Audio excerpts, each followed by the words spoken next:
வணக்கம். இந்த வீடியோவில் நம்ம வந்து சேரிட்டபிள் கம்பெனிஸ் பற்றி பார்க்க போகிறோம். ஸோ சேரிட்டபிள் கம்பெனினா என்னென்னா ஒரு தொண்டு நிறுவனம். ஸோ சேரிட்டபிள் கம்பெனிஸ் அது வந்து செக்ஷன் 8 ஆஃப் த கம்பெனிஸ் ஆக்டில் வந்து சொல்லியிருக்காங்க. ஸோ அந்த சேரிட்டபிள் கம்பெனினா என்ன, அது ஃபார்மேஷன் பண்ணுறதுக்கு என்னென்ன ரெக்குயர்மெண்ட் இருக்குங்கிற விஷயம் வந்து செக்ஷன் 8 வந்து சொல்லியிருக்காங்க. ஸோ ஒரு சேரிட்டபிள் கம்பெனி எஸ்டாப்ளிஷ் பண்ணணும்னா ஃபஸ்ட்டு சென்ட்ரல் கவர்மெண்ட்டு அந்த பர்மிஷன் வாங்கியிருக்கணும். அதுக்கப்புறமா செக்ஷன் 8 சொல்லியிருக்க கண்டிஷன்ஸ் வந்து அந்த கம்பெனி இல்லைன்னா எந்த பர்சன் வந்து அந்த கம்பெனி சேரிட்டபிள் பர்பஸ்க்காக எஸ்டாப்ளிஷ் பண்ணுறோமோ இல்லைன்னா அந்த சேரிட்டபிள் கம்பெனின்னு சொல்லிட்டு எஸ்டாப்ளிஷ் பண்ணுறாங்கன்னு நினைக்கிறாங்களோ, ஸோ அந்த செக்ஷன் 8 சொல்லியிருக்க கண்டிஷன்ஸ் தான் சாட்டிஸ்ஃபை பண்ணும். ஸோ இந்த சேரிட்டபிள் கம்பெனிஸ் பார்த்தீங்கன்னா லிமிடெட் கம்பெனியாக எஸ்டாப்ளிஷ் பண்ணுவாங்க. ஸோ லிமிடெட் கம்பெனினா என்னென்னு தெரியும் உங்களுக்கு.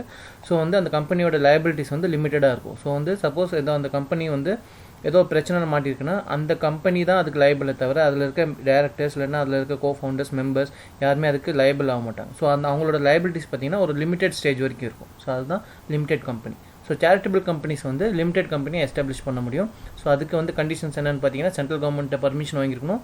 அதுக்கப்புறமா செக்ஷன் 8 சொல்லியிருக்க கண்டிஷன்ஸும் சாட்டிஸ்ஃபை பண்ணியிருக்கணும். ஸோ அது என்னென்ன கண்டிஷன்ஸ்னு நம்ம இப்போ பார்ப்போம். ஸோ ஃபஸ்ட் கண்டிஷன் என்னென்னு பார்த்தீங்கன்னா அந்த கம்பெனியோட ஆப்ஜெக்ட்ஸ் என்னென்னு பார்த்தீங்கன்னா காமர்ஸ் ரிலேட்டடாக இருக்கணும், ஆர்ட்ஸ், சயின்ஸ், ஸ்போர்ட்ஸ், எஜுகேஷன், இல்லைனா சோஷியல் வெல்ஃபேர் ரிலேட்டடாக, இல்லைனா ரிலீஜியன் சம்மந்தமான விஷயங்கள், இல்லைனா என்வரன்மெண்ட்டில் ப்ரொமோட் பண்ணுற மாதிரி.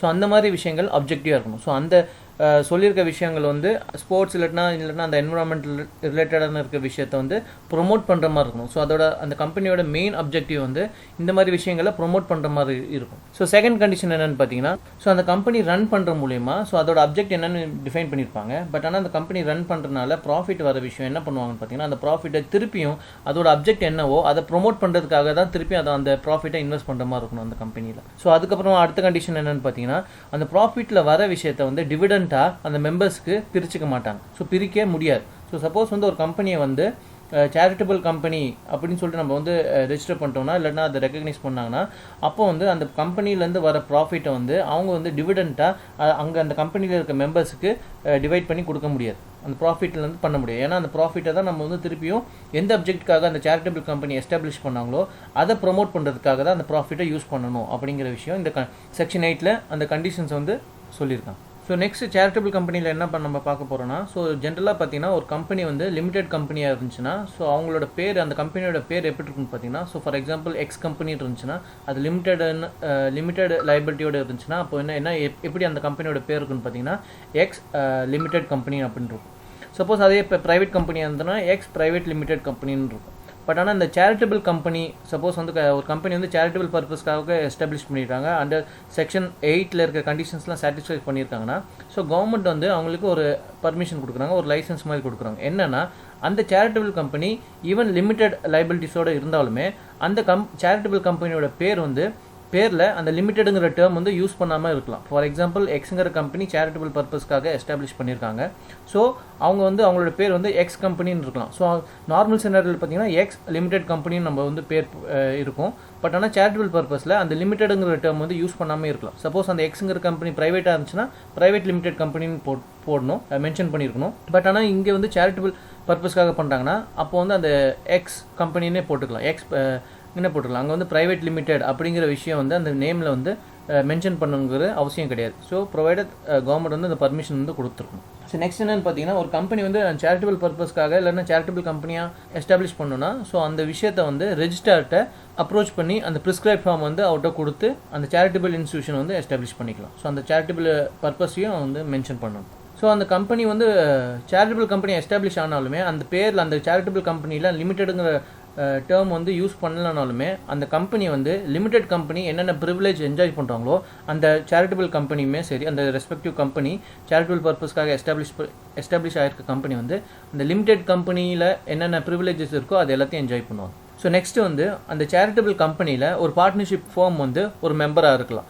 ஸோ அந்த பார்ட்னர்ஷிப் ஃபார்ம் வந்து அந்த சேரிட்டபிள் கம்பெனியோட மெமரண்டம் இல்லைன்னா ஆர்டிகல்ஸ் அந்த விஷயத்தை வந்து அவங்களால ஆல்டர் பண்ண முடியாது. சப்போஸ் அவங்க ஆல்டர் பண்ணணும்னா அவங்க வந்து சென்ட்ரல் கவர்மெண்ட்டை பர்மிஷன் வாங்கிட்டு தான் அந்த விஷயத்தை ஆல்டர் பண்ண முடியும். ஸோ ஒரு கம்பெனி சேரிட்டபிள் கம்பெனியாக மாறணும்னா ஏற்கனவே நம்ம சொல்லியிருக்க கண்டிஷன்ஸை வந்து அவங்க சாட்டிஸ்ஃபை பண்ணால் அந்த கம்பெனியால் சேஞ்ச் ஆகிக்க முடியும்.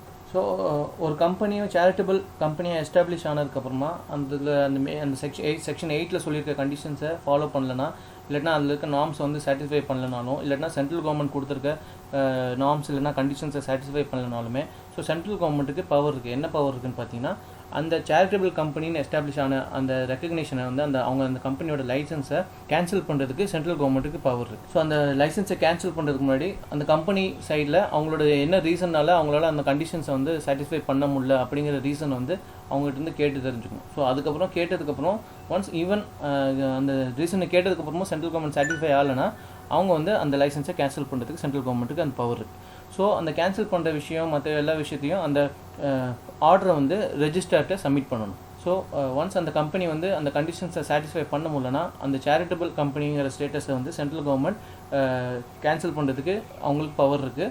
ப்ரொவைடட் அவங்களுக்கு வந்து ப்ராப்பர் ஆப்பர்ச்சுனிட்டி கொடுக்கணும். அவங்க என்ன சொல்கிறாங்கிற விஷயம் அவங்க கேட்டுக்கணும்.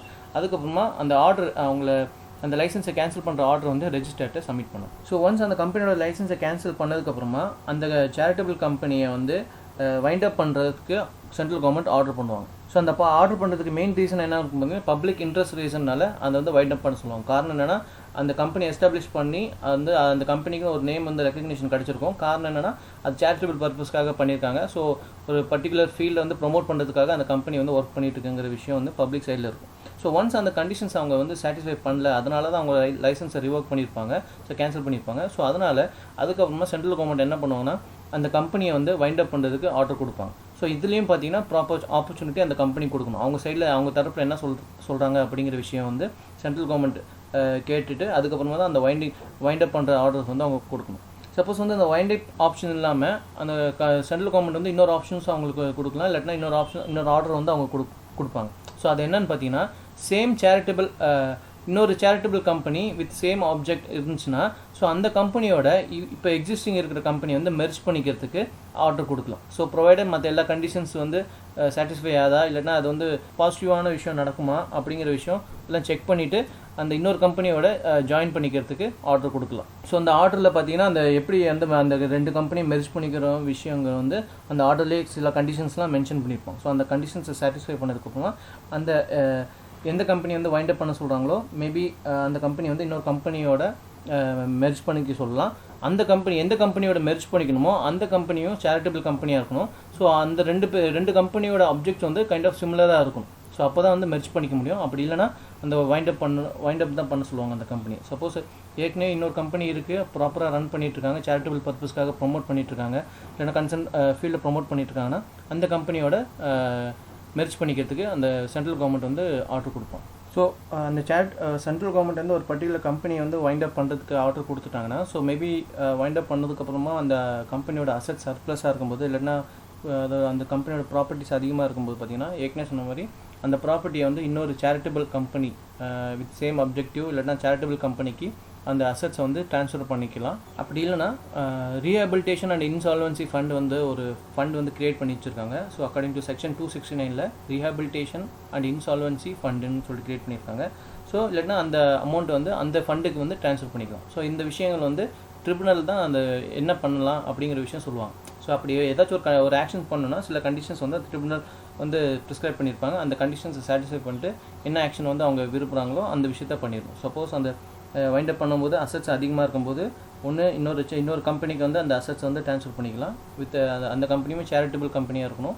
ஸோ வந்து ப்ரொவைடர் அந்த அப்ஜெக்டிவ் கைண்ட் ஆஃப் சிமிலராக இருந்துச்சுன்னா அந்த அசெட்ஸ் அங்கே பண்ணிக்கலாம். ட்ரிபுனல் மூலிமா கொடுத்த ஆர்டர் வந்து ஃபாலோ பண்ணணும். சப்போஸ் அது இல்லைனா இன்னொரு ஆப்ஷன் என்னென்னு பார்த்தீங்கன்னா ரீஹாபிலிட்டேஷன் அண்ட் இன்சால்வன்சி ஃபண்டுக்கு வந்து அந்த விஷயத்தை ட்ரான்ஸ்ஃபர் பண்ணிக்கலாம். அந்த இன்சால்வன்சி ஃபண்டு வந்து செக்ஷன் 269 எக்ஸ்பிளைன் பண்ணியிருக்காங்க. ஸோ அந்த ஃபண்டு எதுக்காக வச்சுருக்காங்க பார்த்தீங்கன்னா ஸோ அந்த ஃபண்டில் பார்த்தீங்கன்னா ஒன்று கவர்மெண்ட்ஸ் நிறைய ரிஃபார்ம் பர்பஸ்க்காக, இல்லாட்டினா அந்த கம்பெனிஸ் வந்து ப்ரொடெக்ட் பண்ணுறதுக்காக சில ஃபண்ட்ஸ் கொடுத்துருப்பாங்க, இல்லாட்டினா நிறைய சோர்ஸ் ஆஃப் இன்கம்ஸ் எல்லாமே அந்த கம்பெனி ரிலேட்டடான விஷயங்களுக்காக அந்த ஃபண்டில் சேர்த்துட்ருப்பாங்க. ஸோ அந்த ஃபண்ட்ஸ்லாம் எதுக்காக யூஸ் பண்ணுவாங்கன்னு பார்த்தீங்கன்னா சிக் கம்பெனிஸ்க்கு ப்ரொடெக்ட் பண்ணுறதுக்காக. மேபி சில கம்பெனிஸ் வந்து லாஸில் போகிறனால, இல்லைனா அந்த கம்பெனிக்கு கொஞ்சம் புஷ் தேவை, இல்லைனா கவர்மெண்ட் சப்போர்ட் தேவை அப்படின்னு இருக்கும்போது இந்த ஃபண்ட்லேருந்து எடுத்து அந்த கம்பெனிஸ்க்குலாம் சப்போர்ட் பண்ணுவாங்க. ஸோ ஒரு கம்பெனி வந்து கவர்மெண்ட் வந்து வைண்ட் அப் பண்ண சொல்லும்போது அதில் இருக்க அசெட்ஸை வந்து ஒன்று இன்னொரு கம்பெனிக்கு ட்ரான்ஸ்ஃபர் பண்ணிக்கலாம், அப்படி இல்லைனா இந்த ரீஹாபிலிட்டேஷன் அண்ட் இன்சால்வன்சி ஃபண்டுக்கு அதை ட்ரான்ஸ்ஃபர் பண்ணிக்கலாம். ஸோ இது வந்து ட்ரிபுனல் மூலிமா அந்த டிசிஷனை வந்து ஃபைனலாக எடுப்பாங்க. ஸோ ப்ரொவைடட் ட்ரிபுனல் என்ன கண்டிஷன் சொல்லியிருக்காங்களோ அதையும் ஃபாலோ பண்ணும். ஸோ கொடுத்த ஆர்டர் வந்து ஒழுங்காக ஃபாலோ பண்ணல, இல்லாட்டினா அந்த கொடுத்த ஆர்டரில் ஏதாச்சும் டிஃபால்ட் நடந்திருக்குன்னா ஸோ அந்த கன்சர்ன் டேரக்டர் இல்லைனா மெம்பரை வந்து பனிஷ் பண்ண முடியும். ஸோ எந்த செக்ஷனில் பனிஷ் பண்ணுவாங்கன்னு பார்த்தீங்கன்னா செக்ஷன் 447 ஆஃப் த கம்பெனிஸ் ஆக்டில் பனிஷ் பண்ணுவாங்க. ஸோ அந்த அந்த செக்ஷனில் என்ன பனிஷ்மெண்ட் கொடுத்துருக்காங்கன்னா minimum 6 years imprisonment, maximum 10 years கொடுத்துருக்காங்க. ஸோ கொடுத்துருக்க கண்டிஷன்ஸ் வந்து இல் இன்டென்ஷனோட அதை ஃபாலோ பண்ணாமல் மேபி அவங்களோட பெனிஃபிட்டுக்காக இல்லாட்டினா கொடுத்த ஆர்டர் அவங்க ஃபாலோ பண்ணனா செக்ஷன் 447 மூலிமா அவங்கள வந்து பனிஷ் பண்ணலாம். ஸோ ஜென்ரலாக பார்த்தீங்கன்னா அந்த 447 வந்து எதுக்காக பனிஷ் பண்ணுவாங்க பார்த்தீங்கன்னா ஃப்ராட் ஏதாவது பண்ணாங்கன்னா இந்த செக்ஷன் 447 மூலிமா பண்ணுவாங்க. ஸோ இந்த சேரிட்டபிள் கம்பெனிஸ் ரிலேட்டடாக பார்த்தீங்கன்னா என்ன பர்பஸ்க்காக ஆரம்பிச்சிருக்காங்களோ அந்த விஷயத்தை பண்ணணும். சப்போஸ் அந்த அப்ஜெக்டிவ் இல்லைன்னா அந்த பர்பஸ்க்கு மீறி ஏதாச்சும் வயலேட் பண்ணாங்கன்னா கவர்மெண்ட்டுக்கு பவர்ஸ் இருக்குது அந்த கம்பெனியோட லைசன்ஸை கேன்சல் பண்ணி அதை வைண்ட் அப் பண்ண சொல்கிறதுக்கு. ஸோ அதுக்கப்புறமா ட்ரிபுனல் மூலிமா இன்னும் அதில் சர்ப்ளஸாக இருக்க அசட்ஸை வந்து வேறு கம்பெனி கூட மெர்ஜ் பண்ணிக்கலாம், இல்லைனா அவங்க கூட சேர்த்துக்கலாம், இல்லைனா அந்த கம்பெனி வந்து இன்னொரு கம்பெனியோட மெர்ஜ் பண்ணிக்கலாம். அப்படி இல்லைனா இன்சால்வன்சி ஃபண்டு இருக்குது, ரீஹாபிலிட்டேஷன் அண்ட் இன்சால்வன்சி ஃபண்ட் இருக்குது, அந்த ஃபண்டுக்கு அதில் இருக்க அந்த ப்ராப்பர்ட்டி எல்லாம் அமௌண்ட் வந்து அங்கே ட்ரான்ஸ்ஃபர் பண்ணிக்க முடியும். ஸோ இதெல்லாம் பார்த்தீங்கன்னா ட்ரிபுனல் என்ன ஆர்டர் தராங்களோ இல்லைனா சென்ட்ரல் கவர்மெண்ட் என்ன டைரக்ஷன் தராங்களோ அதை ஃபாலோ பண்ணணும். சப்போஸ் இந்த ஆர்டர் ட்ரிபுனல் ஆர்டர் இல்லைனா சென்ட்ரல் கவர்மெண்ட் டைரக்ஷன் ஏதாச்சும் அதில் சொல்லியிருக்க கண்டிஷன்ஸை வயலேட் ஆனிச்சுன்னா இல்லைனா அதை ஒழுங்காக ப்ராப்பராக ஃபாலோ பண்ணலன்னா செக்ஷன் 447 மூலிமா அவங்களை வந்து பனிஷ் பண்ண முடியும். ஸோ இது மூலிமா உங்களுக்கு சேரிட்டபிள் கம்பெனினா என்னென்னு தெரிஞ்சிருக்கும். ஸோ அந்த செக்ஷன் 8 சொல்லியிருக்க கண்டிஷன்ஸை சாட்டிஸ்ஃபை பண்ணும். ஸோ சப்போஸ் அதை வயலேட் பண்ணால் சென்ட்ரல் கவர்மெண்ட் இல்லைனா ட்ரிபுனல் என்ன ஆக்ஷன் எடுக்கணுங்கிறது உங்களுக்கு புரிஞ்சிருக்கும். அதை வயலேட் பண்ணாங்கன்னா எந்த செக்ஷன் மூலிமா பனிஷ் பண்ண முடியுங்கிற விஷயம் உங்களுக்கு தெரிஞ்சிருக்கும்.